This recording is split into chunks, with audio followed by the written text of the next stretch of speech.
Hi, everybody. Welcome back to A Mighty Blaze. I am Jenna Blum. I'm one of the co-founders of The Blaze, along with Caroline Levitt. And this is my first Friday Frontliner of 2022. It is damn good to be back in the saddle, especially with the company I have here today, Meg Waite Clayton. Welcome, Meg, to The Blaze. Jenna, thank you so much for having me. I'm just delighted to be here. Yeah, we are delighted to have snagged you, Meg. You are some hot stuff right now. I'm going to tell you guys a lot more about Meg, but first, a few words about The Blaze. For those of you who are new, welcome. The Blaze is an initiative of 35 creative professional volunteers dedicated to connecting writers and readers in the age of COVID, in the age of Delta, in the age of Omicron, in the age of Zephyr, or whatever the next variant is, and far beyond. Digital is here to stay. So we're so pleased to bring you writers and new books for your TBR stacks. If you like what you see here, please give us a like or a follow on Facebook, on Twitter, on Instagram. We are ubiquitous. We're on Goodreads. We're on LinkedIn. Please sign up for the Blaze newsletter, which is www.amightyblaze.com, so you can be kept abreast of all the lit literary happenings, and you will never have FOMO ever again. No mo FOMO. Nobody likes that.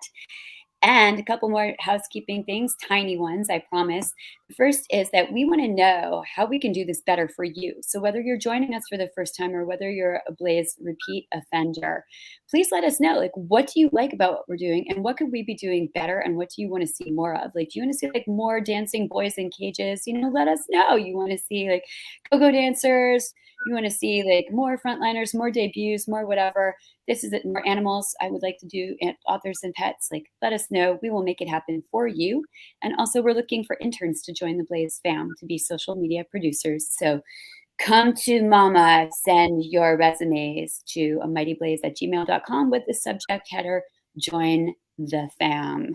So all of this aside, Nate, thank you for your patience. I'm going to introduce today's special guest, Meg Waite Clayton, who is a New York Times and international bestseller and book club favorite of 8 novels. Ready, Meg? I'm going to embarrass you by reading your official bio.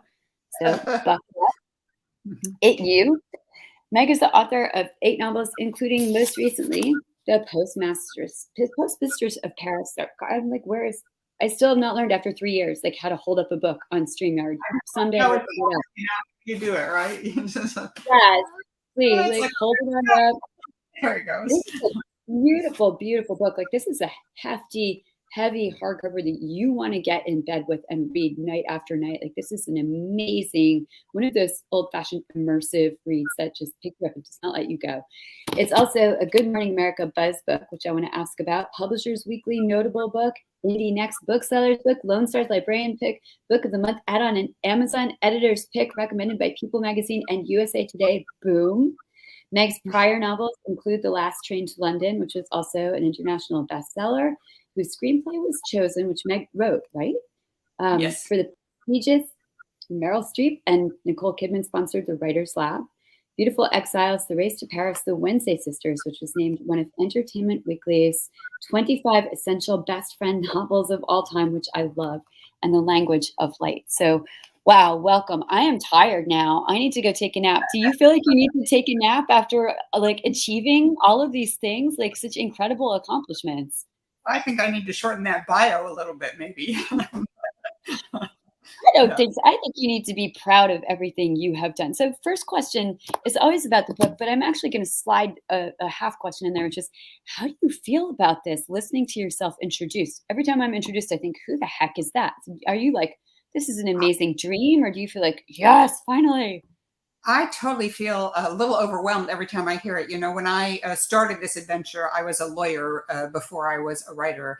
And it took me 10 years to get my first novel published. And then that sold very modestly. And so when I get to, every time I hear that, an international bestseller and Good Morning America pick and all that kind of thing, it just makes me laugh, and it's like, oh, is this really me? I'm living the dream. It's kind of wild, and always makes me feel real good and a little unreal. Yes, I mentioned it, and probably just like sort of bamboozled and grateful at the same time is always how I feel. Like, does that pinch me? Like, is that actually happening? So great. We're so happy. Hi, Bozina. We're so happy for your success with Postmistress. Can you tell us a little bit in your own words, for those who haven't yet read Postmistress of Paris, what the book is about? Sure. The Postmistress of Paris is inspired by a real Chicago heiress whose name was Mary Jane Gold. But it is not exactly her story. It tells the story of a young American heiress who finds herself in Paris at the when Hitler invades. And when most expats flee back to the United States, she decides to stay and gets involved in an effort by fellow American Varian Fry to rescue artists and intellectuals from France. And so it's one part an adventure story, it's one part a love story, and it's very much about the experiences of draws from the experiences of the real people who found themselves in France needing to get out in 1940. So amazing. I always think if I had been alive during that time as a writer, like who would have saved me? Because I think about the people who survived the camps, so some of whom I interviewed back in the day, and they were always people who had to run machines or were dentists or were cooks or people doing something useful. I think who would save the artists? And the Postmistress of Paris answers that question. So thank you for letting me know that if I were suddenly reincarnated in 1938, there might have been some hope for me and for you, right? Can you tell us a little bit about the genesis for this book? You mentioned that there is the heiress in Paris who inspired the character of Nene. Am I saying her name right? I hope. Yes. Yes. Very good. Thank you. Your heroine, Nene.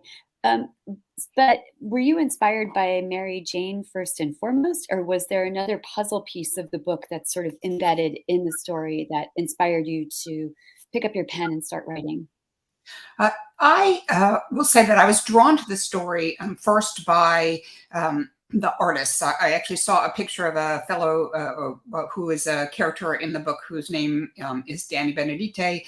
He was at Villa Airbel where these people lived together as they were helping people, and also it was a villa in the south of France that Mary Jane Gold rented, and they lived there together along with some of the people they were hiding while they were trying to get them out. And there's this wonderful picture of Danny literally hanging art from the trees out on the Villa Airbel Belvedere outside where they had these wonderful salons. And it was that spirit of fun that these people had as they were working to rescue people that really drew me to the story. And so then I'm always, because, there's a long history of white men being the heroes of American literature. And I'm always looking for the female angle. So when I learned about the story, I went looking to see if there was a woman who might be an inspiration for me. I found two. One of them was Mary Jane Gold, who is the Chicago heiress, who I just discussed. The other is a woman named Miriam Davenport, who was a part of this story and part of Varian Fry's effort, but left it earlier. So for a lot of reasons, I chose to start with Mary Jane Gold. And then I ended up the Nane characters is a little bit of a hybrid between both Mary Jane Gold and a German refugee named Lisa Fitko, who was very instrumental in getting people out. And I would tell you what it is, but it would spoil the read for everybody who hasn't read it yet. So Good, which you all should, by the way. It's really a transporting book. I actually sat down today and picked up a pen myself. I think the highest compliment I can pay any other writer is that, oh, this book made me want to write again because you made it seem like something desirable to do, to get into another world, like the imagination wormhole. And the book is so visual. The image that you discussed of the artist hanging like surrealist art from the trees during the salon. So this wasn't just sort of like a refugee camp where people were trying to get out. It was an encampment at a villa where people were really still immersed in their art and using art to make sense of their circumstances. That was so visual. Can you tell me a little bit about the research that you did for this book? Like, did you have photographs all over your study? Did you get to travel during this time of lockdown? Like, tell me all the things. yeah.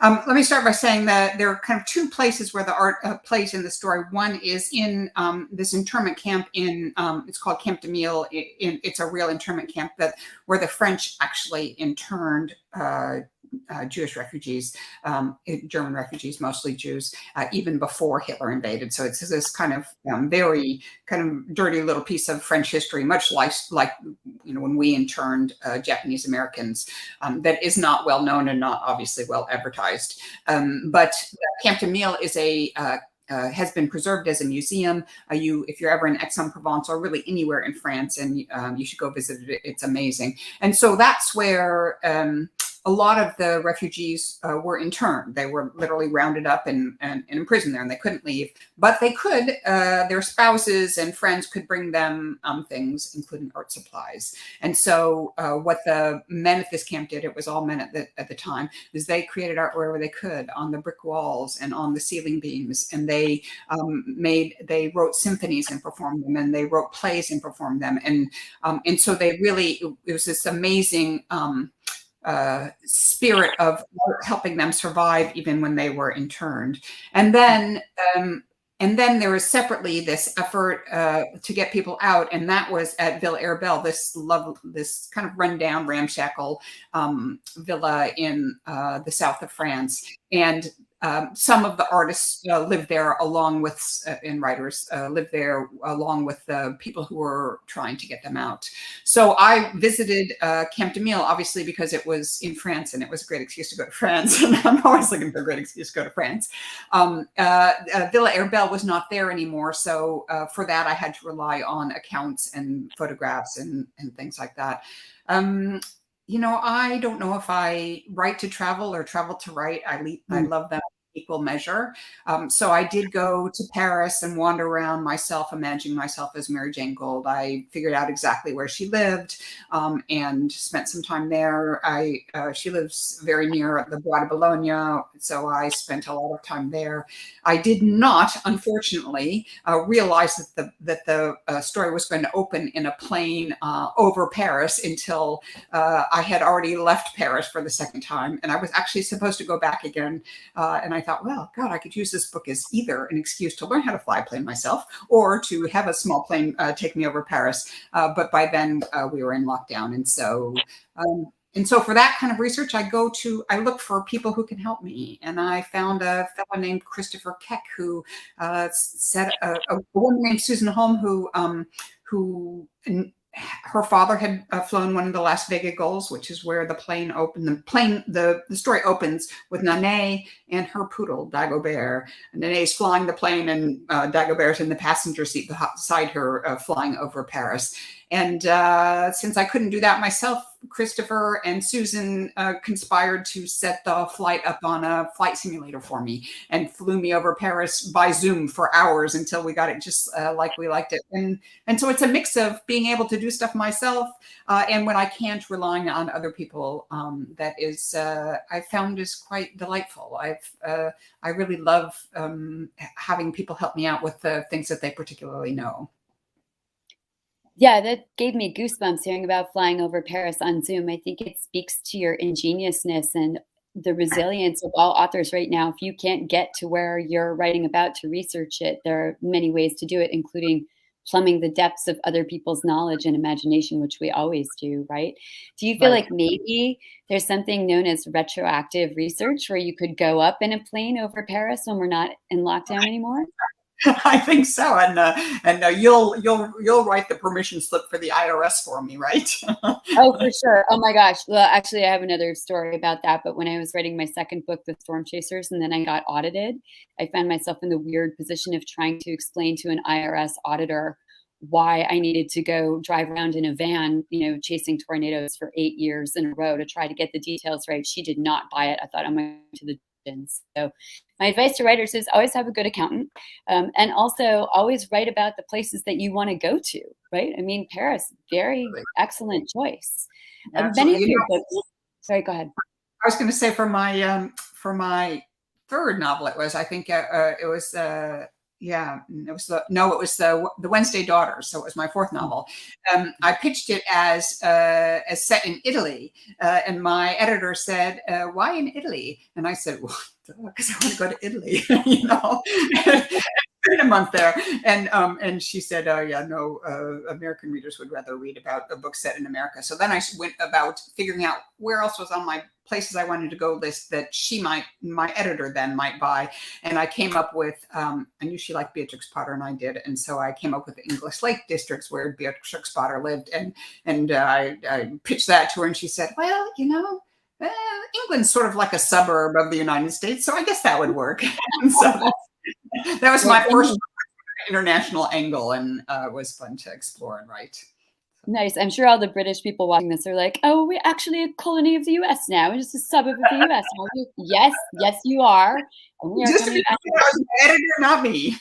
So, Right, right. Good, good. Always good to blame the editor. Speaking of which, I wanted to ask you, this is sort of like, and then I wanted to ask more about the Postmistress of Paris. But for those of you who don't know, and I don't think anybody knows this except Meg and me, we share an editor, Sarah Nelson at Harper, who I love, I love, love love, hard, love. hard. Do that. There you go. There we go. Oh, There there you we go. go. Yeah, exactly. And it goes, there's the heart. Yeah. We love you, Sarah. We love you so much. Thank you for taking a chance on our books. I wanted to know, what was your publication route like with this, your eighth novel, and did it feel different from the previous novels? Yeah, this was actually the first book that I've ever written on a two-book contract. I mean, so I had Mm, offers of two-book contracts before, but I have always declined them. I've always just taken one contract. And so, like when I was with Random House, I would give them an idea for a book, and they would give me some money to go away and write it, and that was fine. But it would always be after the prior book was done and about to be published. And this is the first time when I sold two books at the same time, and I sold it on. What happened was, for The Last Train to London, there was an auction for it, and there were a lot of people who wanted to buy it. Oh, thank God. And one of them offered, as a way to sweeten the pot, offered a two-book deal and basically doubled her offer. And so my agent said, "Oh, what do you think?" And I said, "Oh, well, that's nice, but I really like Sarah." And so I said, "Do you think Sarah would do a two-book deal?" And so we went back to Sarah, and Sarah said, "I need overnight to figure it out." And then she came back in an hour and said, "Okay, two books." And so that's how we ended up with a two-book deal. It was a way of, I don't know. But then I'm always worried about my editor not going to like what my next idea is. And so I went over with her, before we signed the contract, some ideas about what I wanted to write. And this was one of those ideas. It was the one that was furthest along, that I'd done the most research for. And she liked it the best. So it worked out well. But it was very different than the usual path, because I was already committed to write it before I really started writing it, a year before I started writing it. So. How did that feel? Always the person, I'm a Libra, so I'm kind of fickle.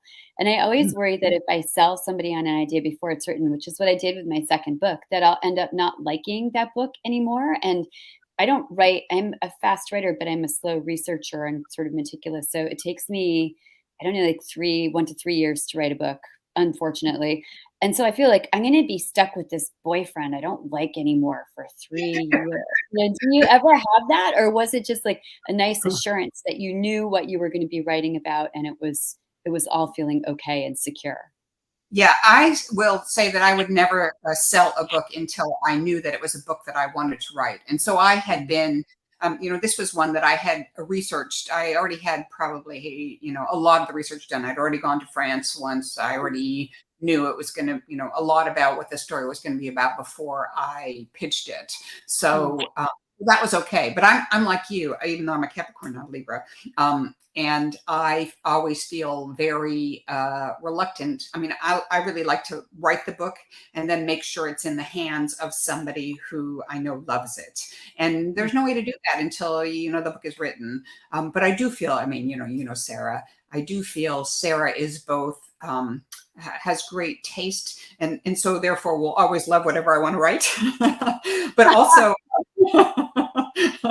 also that she is excellent at helping me make my work better in a way that also makes her, allows her a great role in shaping it. So, there are very few people that I would sell a book forward on, but Sarah is one of them. So, yeah, she's great. I totally agree with that. I feel like, first of all, she's very accommodating. So anything I pitch her, she's like, "Yes, that's great." Sold her a dog book, and she's not a dog person. So, or my agent, my fabulous agent, sold her my dog book, and my agent also is not a dog person. So it's good to have people who believe in you that way. But I just wanted to take a moment to tip my hat to the sort of editorial process here, because tell me if this is the same for you. We're gonna have like a Sarah gossip session. This is so fun. But Yeah, absolutely. I would like hand her a draft because I try not to give people anything until there's a full, at least first draft. And she would read it and give me notes back. But her stance is usually like, I feel like this might be a problem. And here's maybe a few suggestions, but you're the writer, you fix it. And I kind of feel as though that's the ideal stance for an editor. Do you agree? Is that how this feels to you? I totally agree. That's the way Sarah and I work. She will read a draft. I feel one of the things I love about Sarah is, you know, a lot of people, if you give them a fairly early draft, they will run screaming from the room and that will be the end of that Mm, book. Sarah is not mhm, like that at all. She can look at a pretty rough draft and see and see the beauty in it and the potential in it. And that's one of the things I love about her. And so, you know, for Postmistress of Paris, you know, it was a weird, kind of weird publication. What happened, I'll tell you, is that my mom was diagnosed with lung cancer in the fall of after we were in lockdown, and about 3 or 4 months before the book was due. And so I called my agent and said, I'm not going to be able to do it. I got to deal with my mom. And she said not to worry. She would talk to Sarah. And so Sarah called me the next day, and I thought she had talked to my agent. And instead she said, hey, we're thinking we might be able to publish this in November if you can have it if you're sure you can have it in on time. What do you think? I was like, oh, you haven't talked to Marley, have you? She said, oh, no. And then when I told her what was going on, she said, oh, don't worry about it. We'll publish it whenever it's ready. But then after we hung up, I realized, you know, she'd said that that they would publish it. They were thinking they would publish it in the week of my mother's birthday. And I thought, well, if I wrote like hell and finished this, uh, maybe it would be out in time for my mother's birthday, and maybe my mom would still be around to see it. And so I called Sarah back up and I said, I'd like to do this, and here's why. And she worked like hell with me to get it done. She was just lovely in the entire process. And it has given me these amazing gifts. Like when we got Good Morning America, I went up the night before to tell my mom, the day before to tell my mom. And I told her, and she looked up, she's mostly bedridden. And so she looked up at me from the bed and she said, Good Morning America. I mean, it's like the show she watches every morning, right? And I said, yeah, kind of crazy, right? And then we just laughed and laughed together. And it's like this beautiful moment. No matter what else happens, I will always have that moment with my mom. And I have that because Sarah worked like hell with me to get this book out early. And so I am just so grateful. Everybody at HarperCollins who has been involved in this book has been just amazing. And getting all these things that I've never gotten before. And I feel like, you know, my dad passed away in June, and I feel a little bit like my dad is up there. I think he just arrived in heaven with a to-do list for God, and he's saying, okay, that's good. Now, how about this? No, I wanted to have Good Morning America, you know. So that's been a really beautiful part of this book, the personal story that has gone with it. yes, you have some angels watching out for you for sure. And I want to ask about the Good Morning America pick that your dad made happen so you could share with your mom also. But I just wanted to say we all extend our condolences about your dad and about what you've gone through with your mom. I have Thanks. a similar Sarah and Harper story that when my mom was passing, it was when I was doing my third book with Harper and with Sarah. And my mom, in her last week, I was talking to Sarah and saying like, yes, I'm still committed to doing this. I'm still committed to doing the tour. Like she gets all these writers, right, who are in this emotional duress, and we're like, no, we can still do this. But I said my mom doesn't, right? I said my mom doesn't have, you know, very much time. We're sort of out of time with this. And then she rushed the ARCs to press so that like 2 days later, a FedEx truck pulled up in front of my mom's house in Florida. My mom had the first ARC so she Mm. could read it. And that week before she passed, which she read smoking the whole time in her hospital bed, the smoke curling out from under the door, you know. And she said, well, it's a fine book. So Sarah is obviously the godmother of women who have mothers who need Yeah. these moments, and we need these moments with them. So thank you, HarperCollins. And every writer on this whole talk is like, I'm going to HarperCollins. I'll have what they're having. You know, it's a Go good to house. She's amazing. She did the same thing for me with the ARC. They actually, Catherine Beitner who is my publicist there, had the first copy of the ARC overnighted to my mom so that she would have it. Because at the time we didn't know how her therapy was working, whether she would still be around to see the book or not. And so that was really special. And so actually, my dad, I was before my dad passed away, so my dad got to see it too. So that was nice. And this book has been since the day one committed to um, what's it called? I'm drawing a blank on the name, but it's For My Mom, you know, the opening Oh, the that book. dedication. Yes, dedicated. Thank you. That's the word I'm looking for. You're Dedicated. welcome. So I think it made them both really happy to see that. So. I'm sure that's true, yes, and Catherine Beitner did the same for me. We have basically like a family at our publisher. I will never leave them until they eject me with an ejector button because, like, I really feel like we've all gone through this and have this sort of band of sisters effect now. But again, I'm so sorry that you had like a similar experience, but also like such good moments too as a result of that and as a result of caring. You don't usually get to hear such good publisher stories when you talk with other authors, I have to say. No, So, it's true. It's true. yeah. Well, my team at Harper's a pretty special team. I'm very grateful for them, truly. So. Yes. Yes, and they've made a beautiful book. Like Harper does make these incredible books. And I know there's actually no story that is going to top like the moment of telling your mom, like, you got GMA. And she's yeah, man, really Good Morning America, like that same one. Is there another one? But what was it like to receive those accolades? I mean, Postmistress of Paris has received a number of accolades. So what was it like to get your first star? And then what was it like to see your name on a billboard, like in Times Square? Like, what is that like?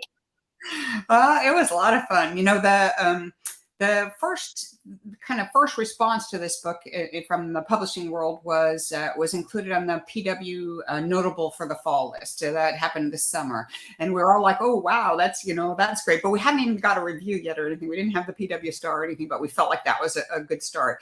And then it was my first. I think it was my first Publishers Weekly star. I'm pretty sure it was. It's just it's fun at every point. I mean, this is my 8th book, right? This is my first PW star. So I know what it's like not to get a PW star. And it's really nice to learn what it is. It's, well, you know how it is. It's fun, right? You write because I mean, I think anybody who goes into writing because they want to be published, much less make a fortune, let's just say there are easier ways to make a fortune than writing.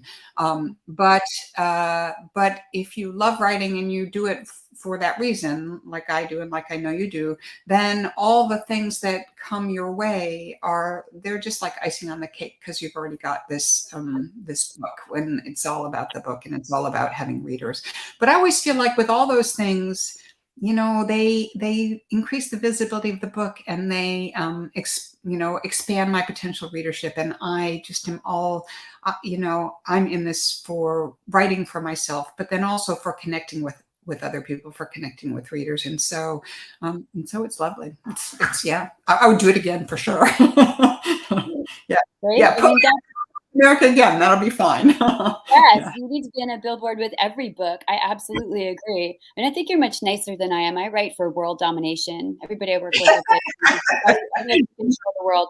But like honestly, like all of that aside, like there are these moments, like I was writing a little bit right before we hopped on this broadcast, and it was because I felt compelled to write something. And it was almost like a sneeze, those things where you're like, oh, I just have to write this down, like right at this moment. And it's true that whenever you receive some sort of accolade, whether it's a review or a billboard and your name is in lights, it lets you know that it's a beacon that's reaching more readers. And that's honestly the reason why I do this. I'm hoping that like everything I write helps somebody in some way, even if it's just to take them away of fiction, from a difficult situation that they might be having. And I'm looking away from you rudely for a moment because there's a line in Postmistress of Paris that I loved, that I marked up with my little Sharpie pen, the way I mark all my books. And it is about the men in the camp who are imprisoned in the camp and how they're still making art, which remind me very much of how people in Theresienstadt also made art and found it as sustaining spiritual food as the actual nourishment they were able to get. And the line that I loved was, it was the need to create art that made a person an artist. And I underlined that and then folded down the page because I was wondering if you could talk about that a little bit. Is that your personal philosophy as well? And how does that fit into your process? That is completely my personal philosophy. I feel like the need to create art, the need to write. I mean, writers write. Published writers get published, but the fact that a writer is not published does not make them any less a writer than those who do get published. And I feel like so much of this process is out of our hands. So much of, you know, whether you get published or not depends on whether your work gets out to the right person at the right time. And so I feel I like to support other writers in every way I can think of to do it. And, you know, one of the things I do is I host on Facebook, it's called Binders Full of Novelists. It's just a novelist group. Anybody can join, published or not. And it's all about supporting each other in writing and how do we get our work out there. And I love doing that. And, you know, I wrote for 10 years before I had my first novel published. I wrote for several years before I had my first short piece published even. And so I know what the struggle is like. And I know that I'm not a different person now than I was before I ever published a word. I've gotten to be a better writer as I've been writing. You know, practice, you get better at everything with practice. But yeah, you know, my first novel went out in 1995 to a bunch of people had a bunch of agents who wanted to represent it, went out to a bunch of, I literally went up to New York and interviewed them and decided who I wanted to be represented by. It went out to publishers and then it didn't sell. You know, for whatever reason, it didn't sell. It went back in a drawer and it didn't come out for some years. And then it finally sold actually in 2001. After a long shaggy dog story about, you know, I went to what's now the Community of Writers, used to be at Squaw Valley. Now it's called, I think, at Olympic Valley or something like that. And, you know, and that was, there was a writer named Bharti Mukherjee who encouraged me. Alice McDermott at the Sewanee Writers Conference encouraged me. I think that encouragement is so important. And of course, I can't do anything for them. They're way swankier than I am. But so I do pay it forward in whatever way I can. That's one of the things I love about publishing is that I can support other people in the way that I've been supported myself. I think that's so true. I have not seen any author. We've been doing this we're going into the third year of hosting our author interviews and shows, and we have not dealt with a single author who was a prima donna or rude or mean in any way. Like, everybody is just here to support each other, because the truth is, writing is magic and it's also a slog. And you do it most of the time by yourself. And sometimes your Ferris wheel is up and sometimes your seat is down on that same Ferris wheel. And so supporting each other is what it's all about. Thank you for the Binders Full of Novelists, which actually well predated the Blaze. And I had the effrontery to share this interview in Binders today without knowing that you were one of the founders of Binders. So I was like, hey, Binder novelists, come check out Meg. And they're like, yeah, we know Meg, Jenna. With all of these stories, and there are about 5 different novel-length stories in everything you just said. And one of them is, first of all, auction of agents, or like, you know, agents fighting over you for a first novel is something I've never heard before. So can you explain how that happens for everybody out there? Is like, I would like that to happen to me.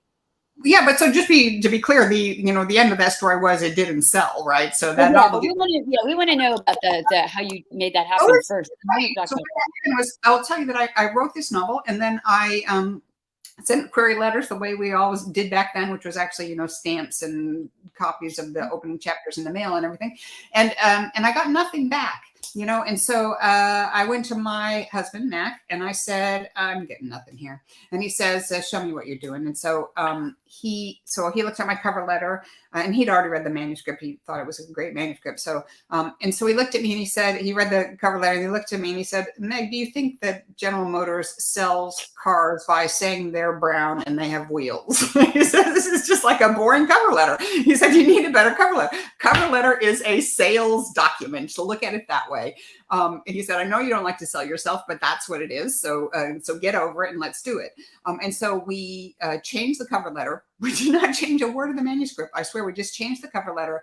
And then I was getting, nobody even wanted to read it, not even a read, right? Sent out the revised cover letter, same manuscript. And it was like this little feeding frenzy. And then I ended up with, with multiple offers, and based on the same manuscript that was rejected, probably 20 times before that, maybe even more than that. So, my best writer friend is a woman named Brenda Rickman Vantrease. She sent her manuscript out 136 times. The last time she sent it out, her now agent replied, called her up and said, I would like you to overnight the manuscript to my main house. And Brenda hung up with him and called me and said, I'm not paying $100 to send my manuscript out for another rejection. I said, Brenda, stick it in the mail right now. Go, print it out, get it overnighted. This was like on a Thursday or something. By Sunday, she had an agent. Within about 24 hours, she had a 2-book deal, 6 figures, with a promise of a New York Times book review full-page ad for the same novel that had been rejected 135 times. So again, I just really think it's all about getting your work in front of the right people, and the only way you can do that is to keep making your work better and keep sending it out. We call them, in my household, we call all those submissions lottery tickets, and eventually, if you keep buying the lottery ticket, and fortunately they're free, it just costs your time, then maybe you'll win the lottery someday, or maybe you'll win a small amount, whatever. But if you don't keep sending your work out, then you can't get published. So you won't get published. So I think it's just really important to I always like to tell people, just keep believing in yourself long after your own mother thinks you should go back to the practice of law. So that's so true. What a great story. Thank you so much. I know so many people, including novelists I work with who I love, who are on sub. It's such a hard thing to do, but you don't ask, you don't get, right? And you're not going to win the Powerball if you don't keep buying those scratchers, and you might win 500 and you might win the whole Powerball. But you have right. to keep doing it, and you have to keep doing it with every book. You have to believe in it with every book. I will tell you that my own mother, at one point, after I had been rejected with my first book, only 42 times, which I thought was a lot, but 42 times from an agent, said to me when I called her on my then flip phone, I was walking home from the post office, cradling my manuscript in my arms like it was a baby and just been sent back from a literary agency, hard copy in the olden days. And I called my mom and I said, what should I do? Like, I have this old version of the manuscript and the new one, the old one, the new one. Which one should I send out to other agents? I'm going to query more this afternoon. And she said, did you ever think maybe about trying another profession? And I said, no. And then I hung up on her and I went home and queried 10 more agents. And one of them is now my agent. We've been together 20 years. So, but I mean, I never had another career to fall back on. Writing was my safety net from writing, and like maybe food service was my safety net from writing. So I had to stick with it. Those of you who are out there on sub, you got to send out 136 times. Also notice that Hank Phillippe Ryan is our 37 Emmy winning investigative reporter, prime time on-air host, and also an amazing best-selling novelist in her right, said this is exactly what happened to her from changing the query. So the query is super, super important. We can talk more about that. Maybe we'll do like a little Blaze class on queries. So tell us about, and I want to open the floor to other questions, but I have a last question-ish of my own, which is, World War II is obviously something that you have returned to as a theme, as I have. Do you ever get tired of writing about it? How do you keep it fresh? What is it about that time period that keeps drawing you back and back? That's a really great question, Jenna. And I'm not really sure I know the answer. I know what drew it to me to start with, which is my Uncle Jim, who was my father's brother, come from this big Irish Catholic family. And he was the great storyteller of our family. And he told stories about everything except his experience in World War II. It was the one thing he would never talk about. And therefore became somehow the one thing that I wanted to know about. But I think, kind of bigger than that, when you step back from it, if you tell stories, I mean, stories are kind of universal, but if you set them in wartime, it ups the stakes, just kind of by definition. And it feels to me like World War II is a period of pretty clear good and bad in a lot of ways. It's a time when social pressures were really interesting, and watching how different people reacted to the different social pressures is very telling. I think you never know. I never know what I would be like in that kind of situation. I've never been in that kind of situation. And so it's interesting for me to imagine. But I think the reason I go back there all the time is because there are these stories of, and especially these women's stories that we're seeing now. I mean, there's been a long history of World War II literature, but it's been mostly male-centric. And then in the last decade or so, we've started seeing stories of women in World War II. You know, my first one was The Race for Paris in, I don't know, I started pitching it in 2006, and I finally published it maybe 5 years later.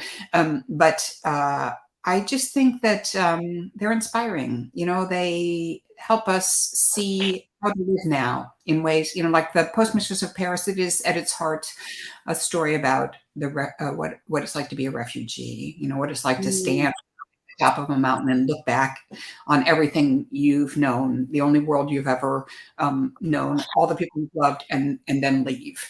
And I think it's very relevant to today. I mean, today people, there are refugees all over the world seeking refuge, and we look at them and we think, what have they done to deserve to live in the United States? When I think we should be looking at what they've had to leave behind and the choices they've left and how impossible that is, and to have some respect for that. And so that is very much, you know, a theme of the book. So I don't know, does that answer the question? Maybe. Yeah, no, absolutely it does. I have felt much the same way about if you take a universal human story and you set it in a theater in which there's defined good, defined bad, and then behavior that's all shades of gray, you have these multitudes of stories that suddenly assume great drama. But I also was wondering, and I'm so glad you said something like this in your answer, whether or not you see parallels to the way we're living right now, like today, in this sort of third wave of the pandemic with the World War II stories. And there was a line, I rarely get to quote an author back to herself. It's such a privilege. There's another line that I loved from Postmistress of Paris, which was October 14th, a year and 20 days ago. That was the last time he had hugged someone. And that really struck me because I think that writing historical fiction and writing science fiction, also writing genre fiction, helps reflect back to us how we live in our daily lives. And I was wondering if you felt that writing Postmistress of Paris sort of paralleled in any way our pandemic lives right now, in addition to the refugee migrations. Yeah, you know, that's really interesting. My oldest son, I think this is such a hard time for everybody, but especially for people who are living alone. My oldest son collected his PhD virtually, moved to another city virtually, and began teaching at the college level virtually, all while living by himself in his own, his graduation photo is himself on a Zoom. And I think that that understanding that is and feeling it and understanding what people are going through is really important. You know, for those of us, I'm lucky. I've been married to the same guy for 34 years. And we, if I have to be locked down with somebody, he's my guy, and he's still my guy after all this time, not every moment, but most moments. And so I think especially in this time, having compassion for what everybody's going through and saying, okay, maybe this isn't what I would do in this circumstance, but these circumstances are complicated and we all have to forgive each other and be very forgiving of each other.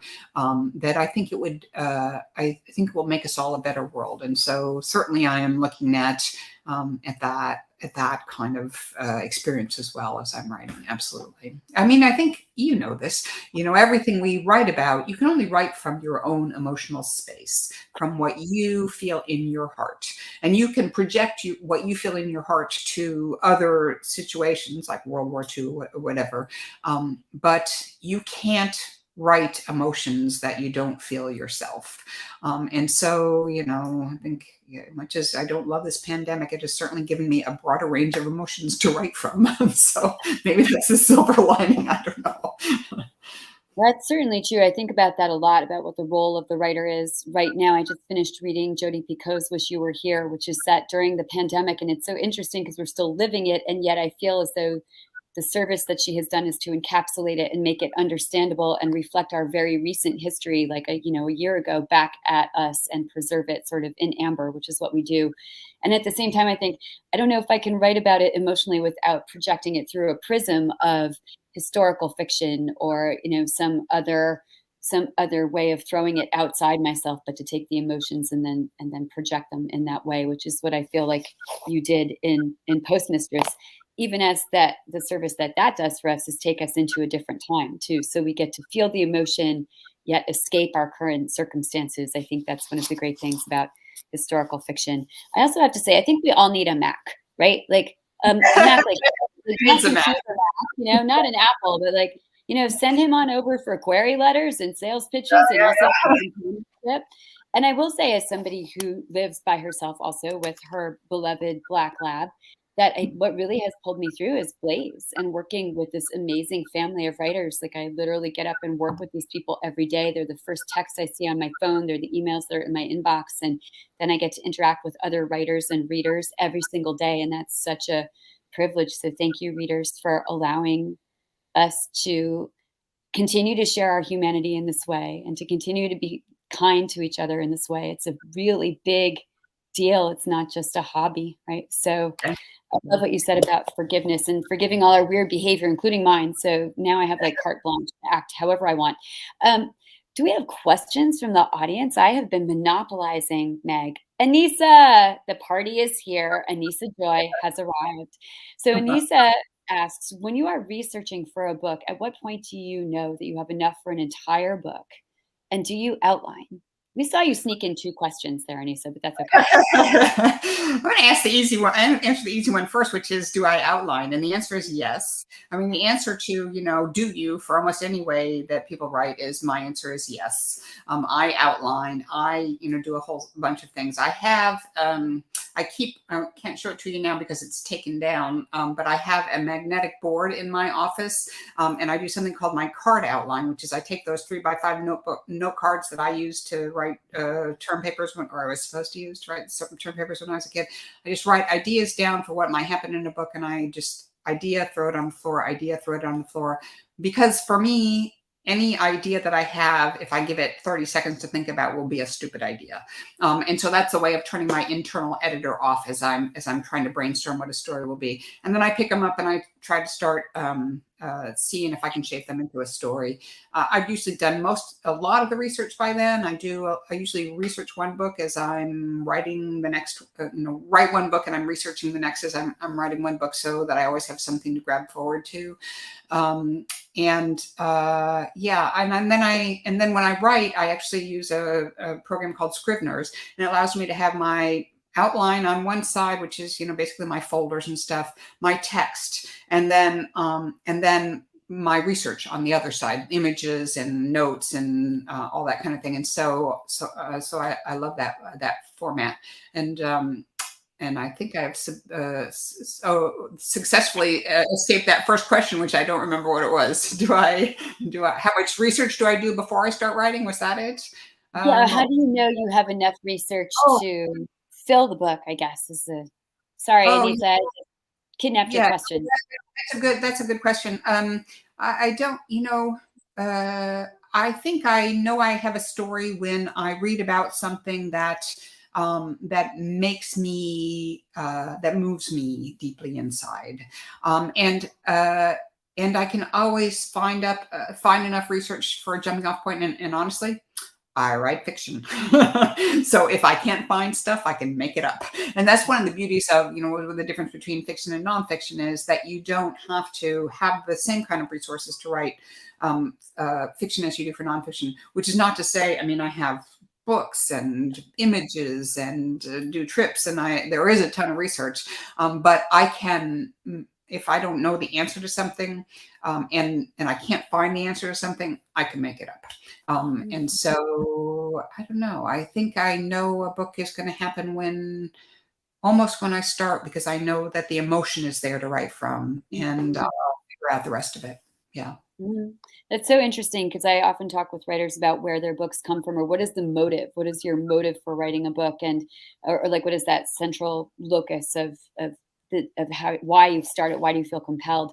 And I write the same reason you do. I have to have an emotional thing that is really pushing me and then put it into a context, a basket of context. So Yeah. Sharon from Minnesota, hi Sharon, who I had the great privilege to meet earlier this year on tour in person, asks, did you discover anything in your research for this book that you might use for an upcoming novel? What a great question.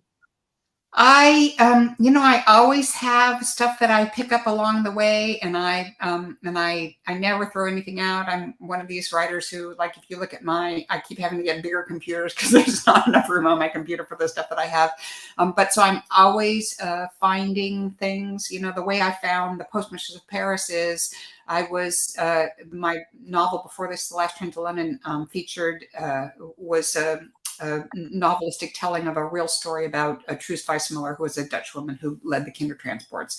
Truly extraordinary real life heroine who's been largely forgotten, and I feel so honored to be a part of bringing her to the world, making her better known in the world.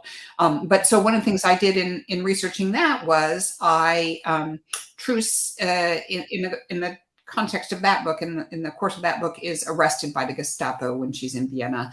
And in researching, I found that she was also arrested a second time in the south of France later on in the war. And I thought, I wonder what Truus was doing in the south of France that got her arrested there. And so I started exploring that, and it was in exploring that I found this story. So always there's you go down these little rabbit holes, you don't even know why you're going down them, but they take you to where you need to be a lot of times. So I did learn about something in this as I was researching this book that is probably going to be my next novel. It's the one I'm researching right now, and actually I've done a lot of the research, as much as you can without traveling at this point in time, and started writing it. So yeah, always you keep you open. I mean, some people ask me sometimes if I use a research assistant, and I don't mostly.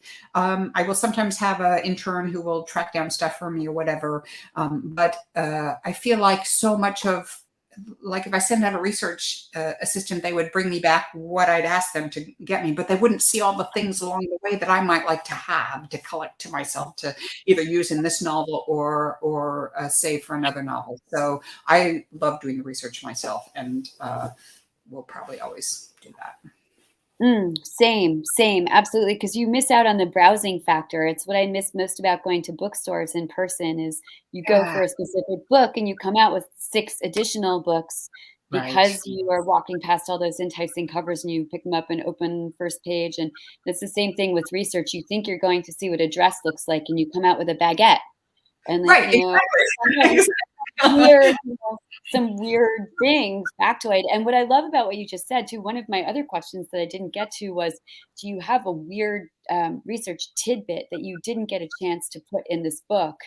And what was your favorite weird research tidbit? But maybe you'll stitch it into the next book. Yeah, maybe so. I have to think about what, I mean, there are always things that you have to leave on the cutting room floor because they don't really move the story along or whatever, but you love them. This is the kill your darlings thing. I really hate Mhm. killing my darlings thing. So usually when Sarah tells me to kill them, I try to, slip them in more quietly so she won't notice they're still there. Don't tell her. So she's probably watching this right now. I think I did that. And there's one paragraph where she said, I'm not sure this paragraph is doing you the kind of service you wanted to. And I'm like, okay, let me just turn its volume down to a sentence and maybe nobody will notice. Of course, she noticed. She knows. So Yeah, anyway. other things, in the I did a lot of research. The Postmistress of Paris opens with a surrealist at a surrealist exhibit after at the end of the chapter, and I did a whole bunch of research for a scene where my Nene is arriving at just outside of the where it's a real exhibit where it takes place, and then I ended up that whole scene ends up being one little line, one line, and which is one thing that I couldn't bear to give up, but there are all that stuff that I left behind. I I'm not a huge fan of surrealist art. Mm. There's a line in the beginning of the novel about Nene says basically it always makes her feel, unsophisticated and far too American, Midwestern, not even from Chicago, but from Evanston. And that's how I feel about surrealist art. I know it's trying to be thought provoking and whatever, but I just find it, I'm worried that it'll give me nightmares if I hang it on my wall. I see it at night.